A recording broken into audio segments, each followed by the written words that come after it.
Hi, I'm Doc Sanders. We're at the Champaign County Tour of Barns, Antiques, and Quilts.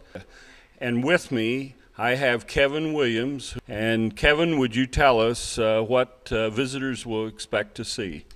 Well, it's our family's hope that as the visitors come in this weekend, that they get to step back and see a little bit of history that is not quite common anymore, or you may only get to see on, the History Channel or at Antiques Roadshow. We've been fortunate enough that my father and I throughout the years have put together quite a collection of Champaign County relics and antiques and farm equipment. And we're also fortunate enough that we have a lot of friends and family in the area who's wanted to come in and be a part of this and kind of show off what they have as well. And I noticed there's several unique things here, and I would like for you to share with us some of the things that you and your father have involved, including the surrey and the wagon and some of those things. Well, my father and I have kind of been fortunate throughout the years that with his skill in restoration work and his passion and growing up with that here on the farm, we've been able to collect quite a few rarities throughout the United States. One of those that our visitors would want to show off is a presidential surrey of James A. Garfield. This was the personal coach of President Garfield, and this was what he was in prior to him being assassinated in New York in 1881. President Garfield, due to the fact that he was a large man, had a special one-of-a-kind, no other existence in the world quite like this coach made out of Cleveland from the Roush Lang Company.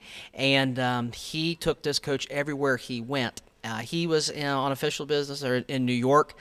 He stepped off the Surrey into the train station, where he was then assassinated by a disgruntled American who felt that he was kind of left out, I guess. His coachman loaded the coach up onto his personal rail car and was sent back to Akron to the Firestone family, and didn't see daylight again until about the 1990s. I think that's really an interesting story, and if we look at that, there's several features that were in that surrey to accommodate President Garfield, and I wondered if you'd tell me a little bit about some of those features. Well, some of the items that we would like to showcase off the surrey is not what makes it unique, is that because he was such a large man, he had several different springs that were used. The regular buggy springs back in the 70s and 80s in the 1800s was not quite heavy enough to handle a man his size, and according to his wealth, he was able to afford to put some extra springs, had extra running gears put under that. The surrey is made of bird's eye maple, which was a rarity in itself because that was a high-priced wood back in the 1870s when it was made. It wasn't stained or anything, it's all natural. The lamps that were on that were handmade in France. When they found the surrey back, I think it was in 1994, we were called in to help finish some of the restoration. Dad and I went ahead and bought it off the family.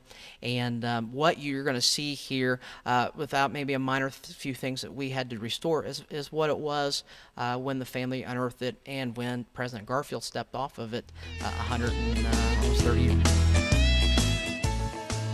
Down the Road is brought to you in part by Prince Agra, makers of Omnigen AF, advancing animal nutrition for healthy animals, and Woodruff Enterprise of Springfield, Ohio.